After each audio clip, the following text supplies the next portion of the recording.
Halo, Assalamualaikum warahmatullahi wabarakatuh. Salam sejahtera untuk kita semua. Semangat pagi di hari Senin. Oke, anak-anak, kita semangat belajar ya. Sebelum memulai pembelajaran, Ibu ingin mengingatkan kepada kalian untuk tetap diam dulu di rumah, tidak usah main-main keluar rumah. Jika ingin bermain, bermainlah di dalam rumah terlebih dahulu.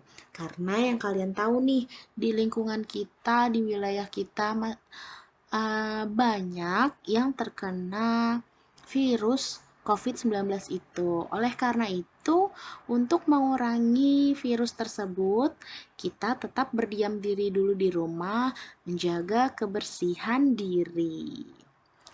Nah, kita memasuki pembelajaran, namun sebelumnya kita berdoa terlebih dahulu ya. Berdoa dimulai. Berdoa selesai. Oke, hari ini kita ingin belajar panas dan perpindahannya. Perpindahan kalor di sekitar kita. Tema 6, subtema 2, pembelajaran ke-1.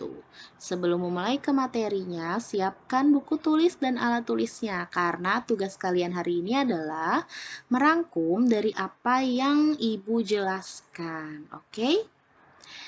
Simak baik-baik. Hari ini Siti libur sekolah. Kalian bisa melihat gambarnya ya. Siti dan ibu memasak bersama di dapur. Siti membantu membuat tumis kangkung kesukaannya. Ibu meletakkan wajan di atas kompor, kemudian menyalakan api kompor. Tidak beberapa lama, ibu menuangkan sedikit minyak goreng ke dalam wajan. Siti diminta menunggu wajan tersebut sampai minyak goreng di dalam wajan itu panas. Tak beberapa lama, timbul gelembung kecil di dalam minyak goreng. Saat itulah Siti tahu bahwa minyak goreng itu telah cukup panas. Nah, anak-anak, tahu nggak sih kalian kenapa minyak goreng tersebut bisa panas? Apa yang sebenarnya terjadi ya? Yuk kita sama-sama simak.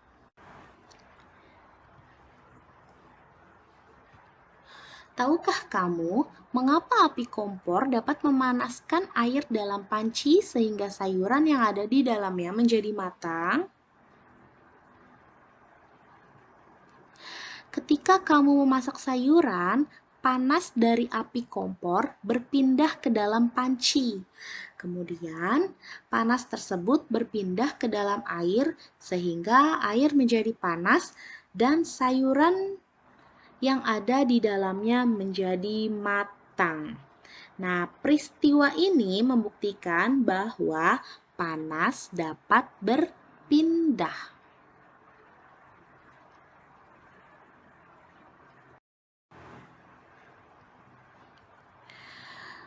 Letak matahari dari bumi sangat jauh, yaitu sekitar 152.100.000 kilometer. Akan tetapi, panas dari matahari dapat berpindah atau merambat ke bumi sehingga kita dapat merasakan hangatnya sinar matahari. Nah, makanya nih kalau kita di luar lalu ada sinar matahari, kita merasa kegerahan. Nah, itu karena adanya perpindahan atau merambatnya matahari ke bumi. Panas dapat berpindah dari benda yang bersuhu tinggi ke benda yang bersuhu lebih rendah. Bagaimana panas dapat berpindah ya? Panas dapat berpindah melalui 3 cara. Yang pertama itu ada konduksi, konveksi, dan radiasi. Kita belajar konduksi dulu. Konduksi ini adalah cara perpindahan panas tanpa disertai perpindahan zat perantara seperti benda padat. Contoh konduksinya adalah panci pada logam yang panas karena diletakkan di atas kompor yang berapi. Lalu ada konveksi. Konveksi ini adalah perpindahan panas yang disertai dengan perpindahan bagian zat perantara. Contohnya adalah air di dalam panci yang dipanaskan hingga mendidih. Selanjutnya ada radiasi. Radiasi ini adalah perpindahan panas dengan pancaran yang tidak membutuhkan zat perantara. Peristiwa yang terjadi sehari-hari ini adalah saat matahari sampai ke bumi dan menghangatkan udara serta makhluk hidup yang ada di bumi. Oke, kita ke perpindahan panas secara konduksi dulu nih. Perpindahan panas secara konduksi disebut juga sebagai perpindahan panas secara hantaran, yaitu panas tanpa memindahkan zat perantaranya. Jadi perpindahan konduksi ini adalah perpindahan panas tanpa disertai perpindahan zat perantaranya ya.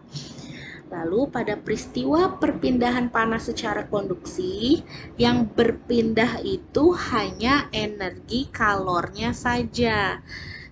Serta perpindahan kalor atau panas secara konduksi ini terjadi pada zat padat. Nah, sekarang ke contoh peristiwa konduksi ya. Ini ada gambar saat kita mencelupkan sendok logam ke dalam air panas. Jadi ada gelas diisi dengan air panas, lalu kita celupkan atau kita masukkan sendok logam ke dalam air panas tersebut. Nah, lama-kelamaan nih, gagang sendok yang terbuat dari logam tersebut akan terasa panas. Penyebabnya adalah panas dari air panasnya berpindah ke gagang sendok. Hal ini dikarenakan panas akan berpindah dari suhu yang tinggi ke suhu yang lebih rendah. Contoh lainnya dalam kehidupan sehari-hari, misalnya kita sedang memegang cangkir yang berisi teh hangat. Nah, lama-kelamaan tangan kita tentu akan merasakan panasnya dari cangkir tersebut. Selain itu ada saat kita sedang menyetrika baju. Nah, setrika listrik ini merupakan alat yang cara kerjanya menggunakan prinsip perpindahan panas secara konduksi. Ketika setrika dihubungkan dengan arus listrik, maka arus listrik akan mengalir melalui elemen pemanas. Panas dari elemen inilah yang akan berpindah ke bagian alas besi setrika yang tebal. Nah, supaya kamu lebih mudah memahami peristiwa konduksi, yuk kita sama-sama lihat gambar Edo dan teman-teman atau Udin dan teman-teman ini ya.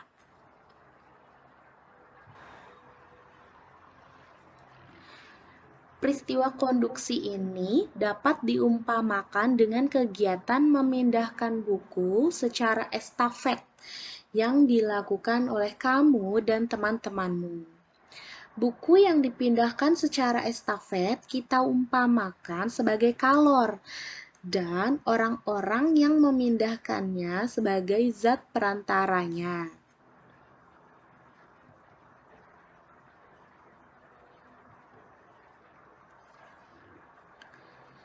Ketika kamu dan teman-temanmu memindahkan buku secara estafet, yang berpindah hanya buku itu saja. Sedangkan kamu dan teman-temanmu sebagai perantara tetap diam di tempat, tidak berpindah. Nah, peristiwa inilah yang disebut konduksi.